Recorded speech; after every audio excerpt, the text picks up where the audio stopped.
नमस्कार दोस्तों, स्वागत है आप सभी का हमारे चैनल पर। मैं तहे दिल से आपका स्वागत करता हूं। गाइस, आज हम जो है सॉइल मैकेनिक्स सब्जेक्ट पढ़ने जा रहे हैं और इसमें हमारा टॉपिक रहेगा जो फाउंडेशन इंजीनियरिंग है।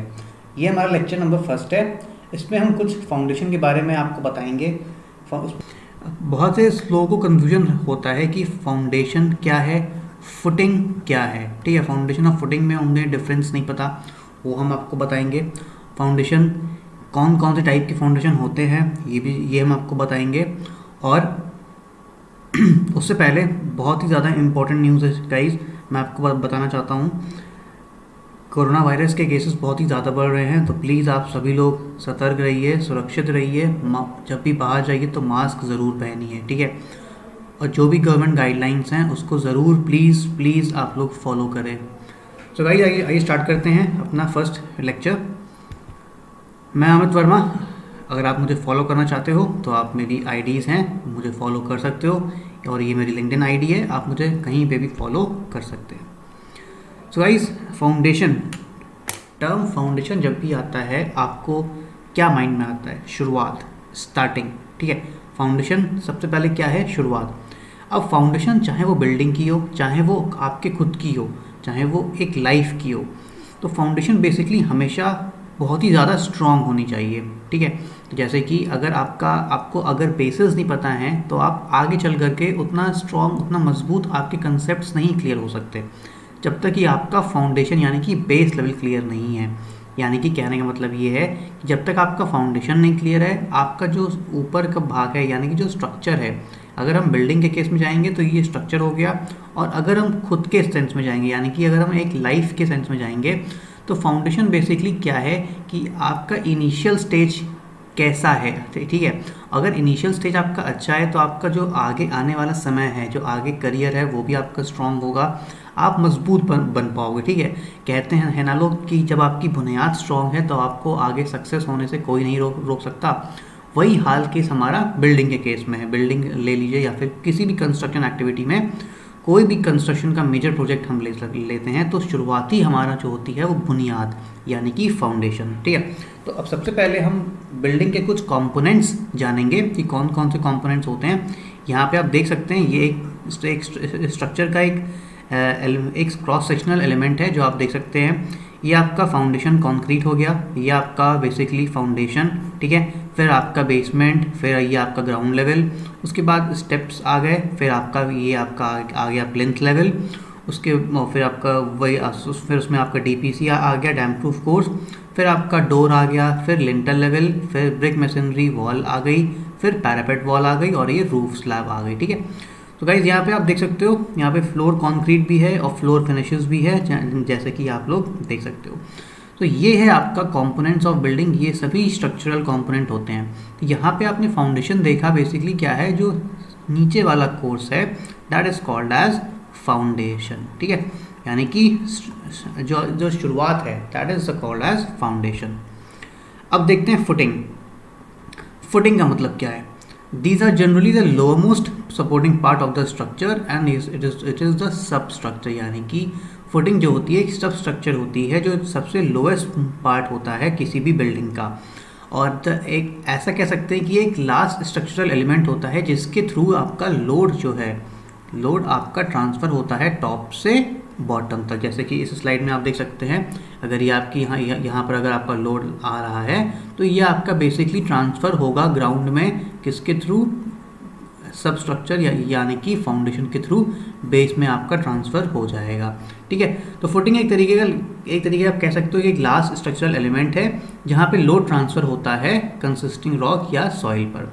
अब एक होता है सब स्ट्रक्चर और दूसरा होता है सुपर स्ट्रक्चर। सुपर स्ट्रक्चर मतलब जो ऐसा पोर्शन जो हमको विजिबल है, यानी कि बिल्डिंग का पोर्शन यहाँ से ग्राउंड लेवल तक हमारा विजिबल हुआ, तो ये आपका आ गया सुपर स्ट्रक्चर।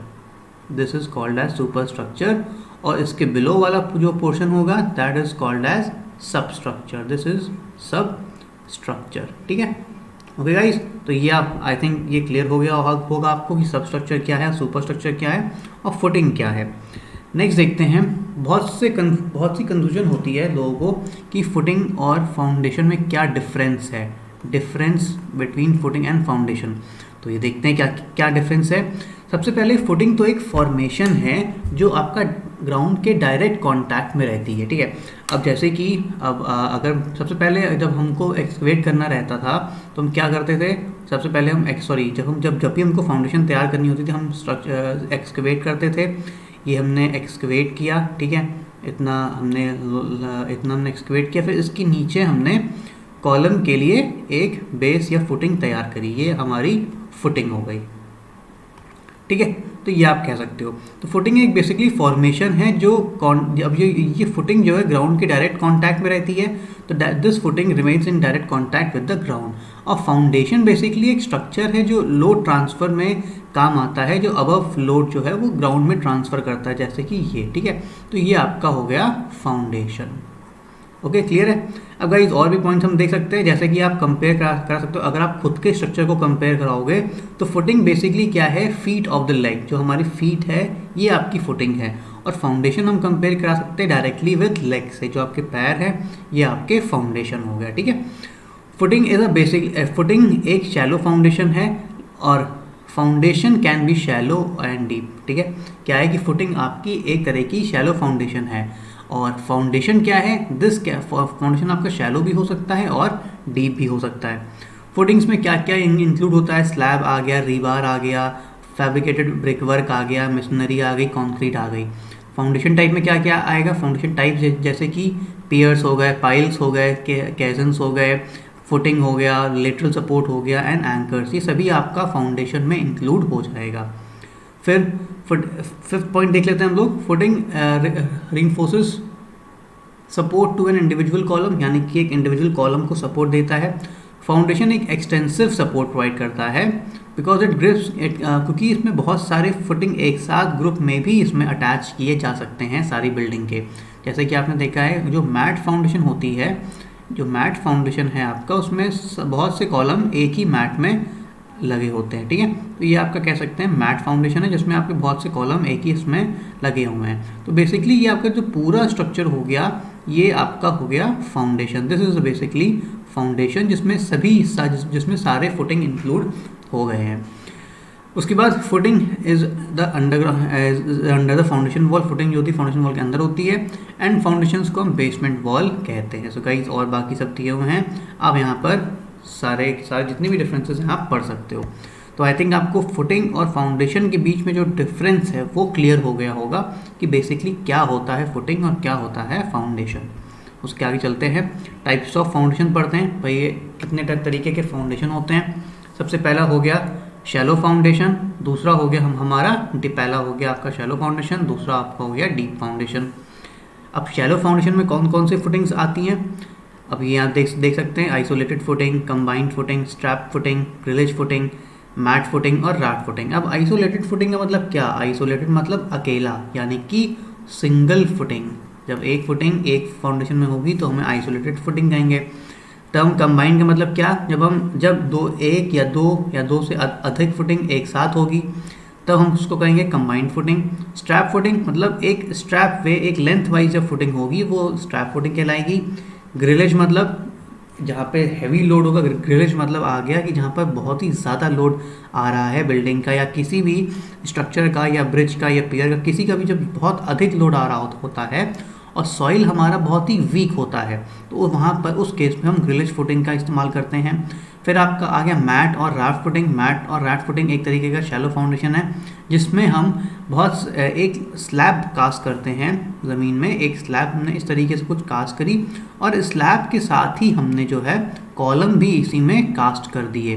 तो एक तरीके से क्या हो गया, ये हमने पूरा एक मैट बिछा दिया नीचे ज़मीन पर और उस पर हमने कॉलम्स को टाई अप किया यानी कि स्टैंड अप किया। तो इसका मतलब ये भी जो मैट फाउंडेशन है ये हमारा वहाँ पर हम इस्तेमाल कर सकते हैं जहाँ पर सॉइल बहुत ही ज़्यादा वीक सॉइल है, वहाँ पर हम इसको इस्तेमाल करते हैं। फिर गाइस नेक्स्ट आगे सेकेंड टाइप का जो फाउंडेशन है ये आपका कहलाता है डीप फाउंडेशन। उसके डीप फाउंडेशन में कौन कौन से आते हैं, सबसे पहला हो गया पाइल्स, फिर आपका हो गया कॉफर डैम्स, फिर हो गया आपका केसन्स। अब पाइल्स क्या है, अब पाइल्स आपकी ड्रिवन भी हो सकती हैं, कास्ट इन सीटू भी हो सकती हैं। जब हम बहुत ही लूज सॉइल होता है यहाँ पे, जहाँ पे सॉइल की बेयरिंग कैपेसिटी बहुत ही ज़्यादा कम होती है और हमको हैवी लोड ट्रांसफ़र करना होता है। तो उस केस में हम क्या करते हैं, कंक्रीट के स्ट्रक्चर या तो पहले से ही बनाकर प्री फैब्रिकेटेड पाइल्स को लेकर आते हैं। कुछ कॉलम के शेप में इस तरीके से पाइल्स होते हैं, कुछ इस शेप में सर्कुलर शेप में होते हैं। हम क्या करते हैं, ग्राउंड पे जाकर के इन पाइल्स को डायरेक्टली इसमें ड्राइव कर देते हैं मैकेनिकल के थ्रू। इसको हमने इसमें गाड़ दिया, सी ये ज़मीन में हमने इस पाइप को अंदर की ओर ड्राइव कर दिया। तो ये आपका हो गया प्री फैब्रिकेटेड कह सकते हो। और दूसरी चीज़ होती है कि हमने क्या किया कि ग्राउंड लेवल पे हमने पहले होल किया, साइड पे जा कर के हमने इसको ड्रिलिंग करी और ड्रिलिंग के बाद हमने इसको फिलअप कर दिया। तो ये आपका आ गया कास्ट इन सीटू पाइल्स, और ये आपका हो गया ड्रिवन पाइल्स। ठीक है, तो इस तरीके से गाइस पाइल्स क्लासिफाई होते हैं। हम जब अभी आगे पढ़ के आपको बताएंगे, इस पिक्चर्स में दिखाएंगे, तो आई थिंक आपको ज़्यादा अच्छे से क्लियर होगा कि पाइल्स बेसिकली क्या होता है। नेक्स्ट देखते हैं। अब यहाँ पर शैलो फाउंडेशन और डीप फाउंडेशन के बीच में क्या डिफरेंस है, आप ये चीज़ देख सकते हो ईजिली। यहाँ पे आपको समझ में आ रहा होगा कि शैलो फाउंडेशन, ये आपका शैलो फाउंडेशन हो गया और ये आपका डीप फाउंडेशन है। डीप फाउंडेशन मतलब और शैलो फाउंडेशन मतलब जो आपका फाउंडेशन है ये आपका ऊपरी सॉइल पर रेस्ट कर रहा है। ठीक है, लेकिन डीप फाउंडेशन में क्या है, ऐसा नहीं है। जो हार्ड रॉक स्ट्रेटम नीचे अवेलेबल है उस स्ट्रेटा पर हमारा ये सॉइल जो है वो, ये फुटिंग जो है वो रेस्ट कर रही है। ठीक है, ये हमने पाइल्स बना दिए, पाइल्स के ऊपर हमने फुटिंग को इस तरीके से लगा दिया। तो ये आप देख सकते हो कि ये जो मेजर आपका है, जो लोड ट्रांसफ़र हो रहा है ये डीप ट्रांसफ़र हो रहा है, यानी कि जो आपका अंडरनीथ जो हार्ड रॉक स्ट्रेटम है वहाँ पर लोड ट्रांसफ़र किया जा रहा है। और शैलो फुटिंग में हम ऊपर ही लोड को ट्रांसफ़र कर देते हैं। अब यहाँ पे आप देख सकते हैं are commonly used for smaller projects, जहाँ पे एक मंजिल घर हो गया, 2 मंजिल घर हो गया, 3 मंजिल घर हो गया, तो वहाँ पे हम शैलो फाउंडेशन का इस्तेमाल कर सकते हैं। लेकिन जहाँ पर अधिक ज़्यादा लोड आ गया, बिल्डिंग्स को हमको सपोर्ट करना है, मल्टीप्लेक्सेस को सपोर्ट करना है, तो वहाँ पर हम डीप फाउंडेशन बनाते हैं, जहाँ पर हम सब स्ट्रेटा पर यानी कि बेड रॉक पर उसको लोड को ट्रांसफ़र किया जाता है। ठीक है, तो ये आपका हो गया guys difference shallow and deep foundation बीच में क्या डिफरेंस है ये हमने देख लिया। आगे बढ़ते हैं, हम शैलो फाउंडेशन पढ़ते हैं। शैलो फाउंडेशन बेसिकली क्या होता है। शैलो मतलब समझ गए आप, ऊपरी हिस्सा।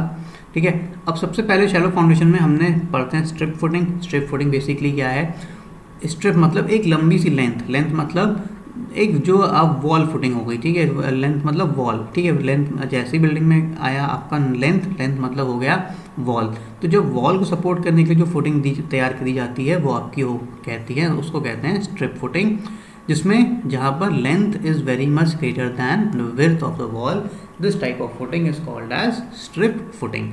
इतना याद रखना कि स्ट्रिप फुटिंग जो है दीवार को सपोर्ट करने के लिए यूज़ आती है। ठीक है, अगला आपका आता है आइसोलेटेड फुटिंग। ये आपको पता ही होगा, एक तरीके से लोड को स्प्रेड करने के लिए कॉलम के लोड को हम वहाँ पे स्प्रेड फुटिंग बनाते हैं, यानी कि आइसोलेटेड फुटिंग बनाते हैं जो लोड को डायरेक्टली ट्रांसफ़र करता है ग्राउंड रॉक में, सॉइल में। ठीक है, तो ये आपकी आइसोलेटेड फुटिंग है, यानी कि एक फुटिंग हमने अलग अलग बनाई है। तो आजकल जो मोस्ट प्रेफरेबल फुटिंग होती है वो स्लोप फुटिंग बेसिकली हम इस्तेमाल करते हैं कॉलम फुटिंग के लिए। ठीक है, नेक्स्ट देखते हैं। यहाँ पे आप देख सकते हो किस तरीके से हम रेनफोर्समेंट इसमें प्रोवाइड करते हैं कॉलम में। और ये आपका हो गया स्लोप फुटिंग, ये आपका हो गया स्टेप्ड फुटिंग, और ये आपका हो गया पैड फुटिंग। ये सब ये जो है ये आपका क्रॉस सेक्शन है। ये आपका क्रॉस सेक्शन अगर हम ऊपर से कट करेंगे यहाँ से, तो कुछ इस तरीके से आप यहाँ से आप कट करके देखोगे, यानी कि ऊपर से देखोगे तो आपको इस तरीके से कुछ दिखेगा। जो आपका फाउंडेशन है वो इस फुटिंग है जो वो इस तरीके से आपको दिखेगी। ठीक है, तो ये आपका कॉलम हो गया, और ये हमने जो प्रोवाइड किया हुआ है ये हमारी रीइंफोर्समेंट हमने प्रोवाइड करी है ग्राउंड में। ठीक है, ये हमने रीइंफोर्समेंट कुछ इस तरीके से ग्राउंड में प्रोवाइड करी गई है। ठीक है गाइस, सो आगे बढ़ते हैं, आगे की ओर देखते हैं। कंबाइंड फुटिंग नेक्स्ट फुटिंग है हमारी कंबाइंड फुटिंग। अब कंबाइंड फुटिंग हम कब यूज़ करते हैं, जब हमारे पास स्पेस का रिस्ट्रिक्शन होता है, यानी कि हमारे पास कम जगह है और हमको 2 कॉलम बनाने हैं। तो हम क्या कर सकते हैं कि 2 कॉलम को एक साथ जोड़ देते हैं। ठीक है, ताकि दोनों कॉलम का लोड एक ही फुटिंग फाउंडेशन में आ जाए। तो वहाँ पर हम उस जगह हम कंबाइंड फुटिंग का इस्तेमाल करते हैं। नेक्स्ट आता है raft and matte foundation. Raft and matte foundation basically क्या है, जहाँ पर सॉइल की कंडीशन बहुत ही ज़्यादा वीक होती है, सॉइल आपका बिल्कुल लोड सहन नहीं कर सकता, वैसी जगह हम एक राफ्ट टाइप का यानी कि एक स्लैब कास्ट कर देते हैं। ये आप देख सकते हैं यहाँ पे हमने एक स्लैब कास्ट करी है, ये आरसीसी की स्लैब होती है, ठीक है। ये सिर्फ कंक्रीट नहीं, आरसीसी की स्लैब होती है जो हम कास्ट करते हैं, और इसके साथ हम स्टील कॉलम्स में स्टील प्रोवाइड करते हैं जो उसमें जोड़ देते हैं, और फिर उसको जाल तो हम उसमें फिर कंक्रीट कास्ट कर देते हैं। तो इस तरीके से हमारा राफ्ट फाउंडेशन तैयार हो जाता है, ठीक है। आपने देखा है क्योंकि पूरे स्ट्रक्चर में हम आरसीसी का स्ट्रक्चर पूरा नीचे तैयार करके राफ्ट डालते हैं, उसके बाद हम कॉलम्स को खड़े करते हैं, ठीक है।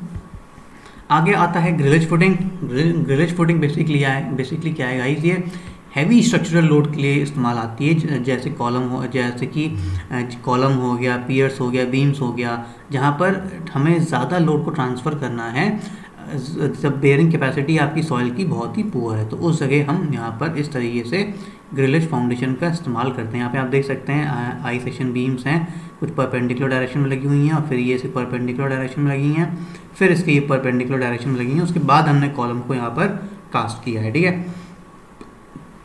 बेसिकली ग्रिलेज फुटिंग जो होती है वो एक जो लोड आ रहा है उसको वाइड स्प्रेड करने के लिए काम आता है, यानी कि ज़्यादा लोड को ज़्यादा एरिया में डिस्ट्रीब्यूट करने के लिए ग्रिलेज फुटिंग का इस्तेमाल किया जाता।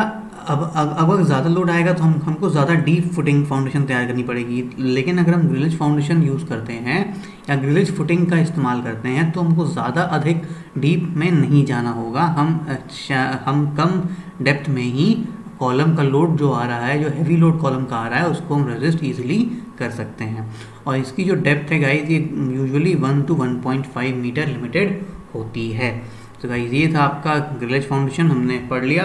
तो बेसिकली जितने भी शैलो फाउंडेशंस थे मैंने आपको बता दिए हैं, और आपको कोई भी प्रॉब्लम आती है तो आप मुझे कमेंट बॉक्स में लिख के बता सकते हो। और गाइस एक चीज़ और, अगर आपको वीडियो अच्छा लग रहा हो तो प्लीज़ इसको चैनल को लाइक शेयर सब्सक्राइब ज़रूर करिएगा।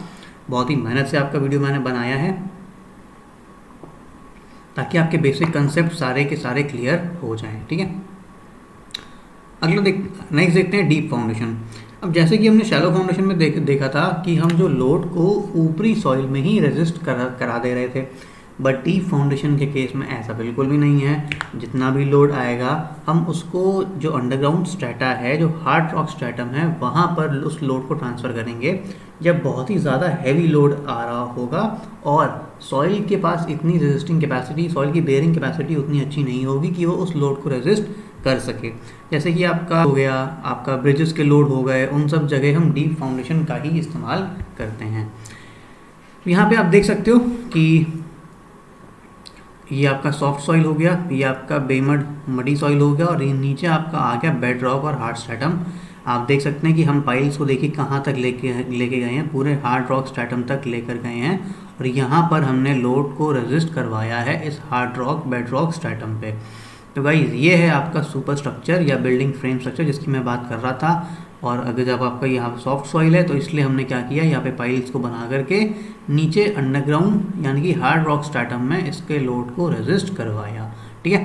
तो अब डीप फाउंडेशन क्या है, एक टाइप ऑफ फाउंडेशन है जो बिल्डिंग का लोड ट्रांसफर करता है from farther surface than shallow foundation, ठीक है। तो यानी कि नीचे बेड रॉक में इसका लोड जो है वो ट्रांसफ़र किया जाता है। सबसे पहले देख लेते हैं, अब डीप फाउंडेशन की बात आई है तो सबसे पहले आपका आता है पाइल फाउंडेशन, पाइल्स। अब पाइल बेसिकली क्या है, इस तरीके आप यहाँ पे देख सकते हैं कि ये आपका हमने कंक्रीट के, ये पाइल आपके कंक्रीट के भी हो सकते हैं depending upon the material utilized. हम क्लासिफिकेशन पढ़ेंगे पाइल का तो उसमें हम आपको बताएंगे। बेसिकली पाइल क्या है ये देख लेते हैं। एक पाइल्स बेसिकली क्या है, लॉन्ग एंड स्लेंडर मेंबर्स होते हैं, ठीक है। जैसे कि आप देख सकते हैं यहाँ पे लॉन्ग है एंड स्लेंडर यानी कि कुछ पतले से मेंबर्स हैं। ये हम या तो दो मेथड होते हैं, या तो हम इनको प्रीकास्ट बना करके यहाँ पे ड्राइव कर सकते हैं, या तो हम डायरेक्टली इनको यहीं पर ही बना सकते हैं। कैसे, पहले हमने होल ड्रिल किया, इतना होल ड्रिल किया, और उस होल को ड्रिल करने के बाद हमने इसमें कंक्रीट फिलअप कर दी। तो इस तरीके से हम इसको बना सकते हैं। यहाँ पे आप जब पढ़ेंगे तो आपको पता चल जाएगा कि हम कैसे पाइल्स को बनाते हैं।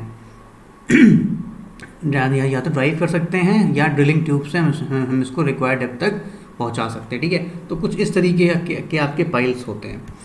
यहाँ पे देख लेते हैं क्लासिफिकेशन ऑफ पाइल्स क्या है? सबसे पहले according to function and according to material, इनको दो पार्ट्स में डिवाइड किया गया है। अकॉर्डिंग टू फंक्शन ये दो तरीके के होते हैं, बियरिंग पाइल और फ्रिक्शन पाइल। नाम से ही पता चल रहा है, बियरिंग मतलब जो आपका लोड आ रहा है, ये लोड जो सहन करेगा, ये जो निचले वाला हिस्सा है, ये आपका लोड ट्रांसफ़र करेगा directly to the hard rock stratum. लेकिन जो फ्रिक्शन पाइल है, ये जो फ्रिक्शन पाइल है सेकेंड वाला, ये आपका जो लोड ट्रांसमिट करता है, ये फ्रिक्शनल एक्शन के थ्रू लोड को रेजिस्ट करेगा। जैसे कि जब हम इसको पाइल को ड्राइव करेंगे तो आसपास का जो सॉइल है ये इस पर फ्रिक्शन जनरेट करेगा, तो उस फ्रिक्शन के थ्रू भी ये लोड जो है हमारा ये रेजिस्ट करेगा। तो हमारे पास अकॉर्डिंग टू जिस तरीके का फंक्शन हमको चाहिए उस तरीके में हमको डिवाइड किया गया है। एक है आपका बियरिंग पाइल और दूसरा है आपका फ्रिक्शन पाइल। ठीक है, तो फिर आगे देखते हैं। अब according to the materials utilize, material utilize करके हमारे पास 4 पाइल्स हैं। एक कंक्रीट पाइल हो गया, वुडन पाइल या टिम्बर पाइल हो गया, steel pile and composite pile हो गया। तो ये आप देख सकते हो, ये कंक्रीट पाइल है, ये आपका वुडन पाइल का इस्तेमाल किया हुआ है, ये आपका स्टील पाइल का इस्तेमाल किया गया है। कंपोजिट पाइल मतलब जब हम कंक्रीट और स्टील या कंक्रीट और वुडन का मिक्स करके इस्तेमाल पाइल बनाते हैं तो वो आपका कंपोजिट पाइल सेक्शन कहलाता है। ठीक है, आगे देखते हैं। अब कंक्रीट पाइल्स कैसे मैन्युफैक्चर किए जाते हैं, पहले तो मैंने आपको बताया था, एक तो प्री कास्ट यानी कि रेडीमेड, जैसे मार्केट में अवेलेबल है। रेडीमेड मतलब क्या? कपड़े, जैसे कि हम देख सकते हैं कपड़े का अगर हम एग्जांपल लेते हैं आपके सामने, तो कपड़े भी 2 तरीके के होते हैं। या तो आप बाज़ार जाओ, अपने हाइट का, अपने शेप का, अपने लेंथ ब्रेथ का आप कपड़ा खरीद कर ले आओ, या फिर दूसरा चीज़ आप क्या कर सकते हो, आप मार्केट से सिर्फ कपड़ा लेके आओ, उसको दर्जी के पास, टेलर के पास सिलवाने के डाल दो, तो वो आपका क्या हो जाएगा, कास्ट इन सीटू, यानी कि हमने अपनी उसको साइज़ दिया और उसने हमारा उसी के अकॉर्डिंग क्लोथ्स को हमारे शेप में बना दिया।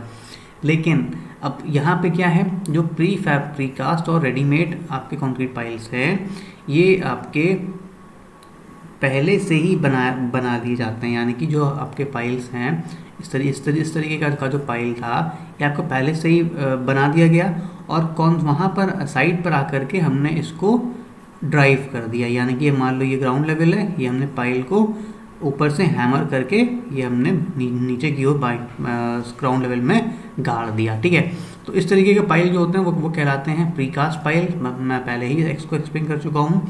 और फिर सेकंड जो टाइप के आते हैं, ये आपके आते हैं cast in situ. Cast in situ मतलब जैसे कि आप यहाँ पे देख सकते हो, यहाँ पे एक बोर ड्रिलिंग मशीन है जो यहाँ पर होल कर रही है। ठीक है, यहाँ पे होल किया जा रहा है। अब इस होल करने के बाद हम क्या करेंगे, इसमें ये सेकंड स्टेप में आप देख सकते हो, यहाँ पे हमने होल किया, उसके बाद हमने शटरिंग यहाँ पे शीट्स पाइल लगा दी, और फिर हमने इसमें स्टील डाल दिया। फिर स्टील डालने के बाद हमने इसमें कंक्रीट पोर कर दी। तो ये जो पाइल है, ये हमारा साइड पे ही हमने इसको बना दिया। लेकिन जो प्रीकास्ट या रेडीमेड होते हैं, वो क्या करते हैं, ये हमारा साइड पे ना बना करके हम कहीं और इसको बनाते हैं, और यहाँ पर आकर सिर्फ इसको गाड़ देते हैं। तो ये आपके प्रीकास्ट पाइल कहलाते हैं, और इस तरीके से होते हैं ये आपके कास्ट एंड सीटू पाइल्स कहलाते हैं। प्रीकास्ट पाइल्स हमारा टाइम बचाते हैं, और दूसरी चीज़ है ये greater construction is done at a greater speed, यानी कि जल्दी कंस्ट्रक्शन हो जाता है, और डीप एक्सकवेशन ज़्यादा इसमें रिक्वायर्ड नहीं होता। लेकिन इसके कुछ डिसएडवांटेजेस भी होते हैं। ये आपके पाइल्स कॉस्टली पड़ते हैं, और as these precast members are prepared in the, क्योंकि फैक्ट्री में प्रिपेयर किया जाता है तो उनको ट्रांसपोर्ट भी करना पड़ता है, तो ट्रांसपोर्टेशन कॉस्ट भी यहाँ पर इस पर जुड़ जाती है। ठीक है, तो अल्टीमेटली जब ट्रांसपोर्टेशन कॉस्ट जुड़ जाती है तो इसका जो कंस्ट्रक्शन कॉस्ट है वो आपकी बढ़ जाती है, और ये 800 किलो न्यूटन तक का जो है वो लोड बेयर कर सकता है, ये आप याद रखना। ठीक है, नेक्स्ट देखते हैं। फिर आता है आपका कैसन फाउंडेशन। इस फिगर में बहुत ही अच्छे से एक्सप्लेन किया गया है। जब कभी भी आपको गाइस सोचते होंगे आप लोग कि नदी के अंदर नदी के बीचों बीच या समुद्र के बीचों बीच हम स्ट्रक्चर या पियर जो होता है वो कैसे खड़ा करते हैं। आप लोग को एक जो नॉन सिविल इंजीनियर होंगे उनको नहीं पता होगा कि बहुत से मेरे पास भी ऐसे सवाल आते थे जब मैं इंजीनियरिंग कर रहा था, तो मुझसे भी अपने जो नॉन टेक के स्टूडेंट्स थे, यानी कि तो वो मुझसे पूछते थे कि भाई ये बता कि जो नदी के बीचों बीच नदी के अंदर जो पाइल बनाते हैं, पाइल कहते हैं या उससे वो लोग तो कॉलम ही उसको कहते थे, तो कॉलम उसको बनाते कैसे हैं। तो ये गाइस जो होता है बहुत ही, ये सिविल इंजीनियरिंग एक कमाल है, बहुत ही कमाल चीज़ है। यहाँ पे आप देख सकते हो किस तरीके से हमने नदी के अंदर हार्ड रॉक स्ट्रैटम तक हमने खुदाई करी। पहले हमने पूरे शीट पाइल से कनेक्ट कर इसको कवर अप किया नदी के अंदर जा कर के, फिर हमने वहाँ से पानी ड्रेन आउट किया। उसके बाद हमने अंदर खुदाई करी कि ठीक है, खुदाई करने के बाद जब हमारा हार्ड रॉक स्ट्रैटम आ गया, उसके बाद हमने इसमें स्टील को डाला। उसके बाद फिर हमने रेनफोर्समेंट प्रोवाइड करी, उसके बाद फिर हमने कॉन्क्रीटिंग करी इसकी, तब जाके ये हमारा जो पियर है बेसिकली वो जाकर तैयार हुआ कॉन्क्रीट स्टेज के अंदर, ठीक है, यानी कि रिवर के अंदर। तो यहाँ आप देख सकते हैं बहुत ही सिविल इंजीनियरिंग एक अजूबा है, आप कह सकते हो इस चीज़ को, कुछ भी पॉसिबल है यहाँ पर। ज़्यादा डीप में ना जा करके हम लोग देख लेते हैं कैसन फाउंडेशन बेसिकली क्या है। देखो कैसन फाउंडेशन बेसिकली जहाँ पर ब्रिज पियर में इस्तेमाल किया जाता है, या फिर अदर जो हम वाटर बॉडीज़ पे जो स्ट्रक्चर बनाते हैं वहाँ पर हम कैसन फाउंडेशन का इस्तेमाल करते हैं। कैसन फाउंडेशन बेसिकली सिमिलर होता है पाइल फाउंडेशन के, जहाँ पे यूज़ होता है जब adequate bearing strength is found below the surface layer of weak material such as fill और पीट, यानी कि गहराई में आपको सॉइल की स्ट्रेंथ मिल रही है, यानी कि जो हार्ड रॉक स्ट्रैटम है वहाँ तक ये इसको किया जाता है।